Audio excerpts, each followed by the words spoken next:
Good evening. I'm Sam Grinstead, and this is my language autobiography. So, you've heard me mention in class, I'm from northern Indiana, closer to Fort Wayne, just up there pretty close to the Great Lakes. Um, my mom and dad were born there in Wabash County. It's where I was born, and I lived there for 11 years, moved to Kentucky. So, at this summer, it'll be half and half. I definitely speak with a Midwestern accent for the most part.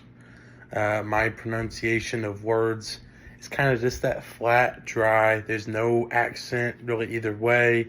It's not like a North Dakotan or South Dakotan Midwestern accent with the the opes and I say ope, but it's a little different. So mine's more of that, the Great Lakes Midwest accent, which is just kind of flat and dry. And that's kind of what I've been influenced by. I lived with my parents, obviously. They both have that same accent. And that's, where I get my accent from. Now, I do say y'all, and, sometimes I will talk, depending on the group that I'm with, too, with a little bit of that Southern accent, just to be a little more relatable and be able to switch back and forth some. But I am very much so predominantly that flat, dry Midwestern accent. Let's see. I definitely, I would say that I do identify with my language, being a Midwesterner. I'm proud of that. I'm proud of the school that I like. I'm a big Purdue fan. And I think that a lot of that goes with, my language. That's how we speak up there. And it means a lot to me. I take a lot of pride knowing that, the Purdue Owl is a very, very prestigious and well-regarded language arts site that a lot of people use. And, hey, that's my college, and that's my Midwestern too. So for language-wise, I definitely identify with that, and that's important to me. My language reflected in the context of schooling and popular media. I think that the way that I look at it is, and I've said this before, I shouldn't say it, but I have said it before. The people that you hear on TV, they sound like me. You don't hear a whole lot of people on TV with that Appalachian accent or that, Western Texas, Oklahoma accent. It's a lot of people that sound very kind of flat and dry like me that you hear on TV. So I've used that before, definitely.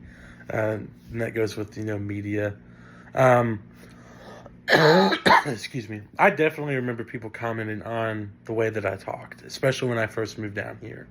And I got made fun of a lot for it. And it didn't really offend me because I made fun of people too, right back. But it definitely was different.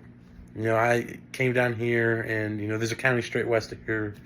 And down here, if you don't say Gary County, it's wrong.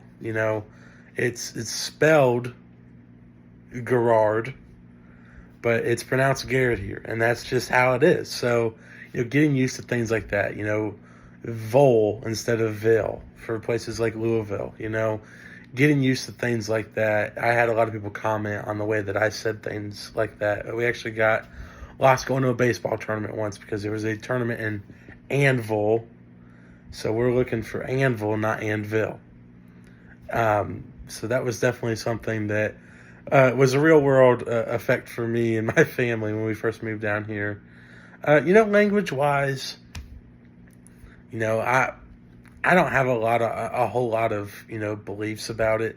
One being better than the other.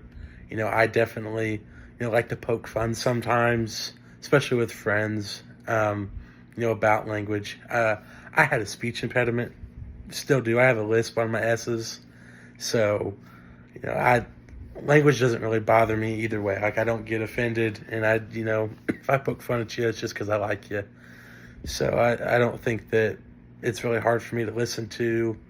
And I do like the Southern accent. I think it sounds pretty cool. I like listening to it. It sounds a lot better than my just plain Jane accent. So, and language is a huge part of education. I mean, it's massive. Talking is such an important part of life. So it's very, very valuable in successful life and education. Thank you.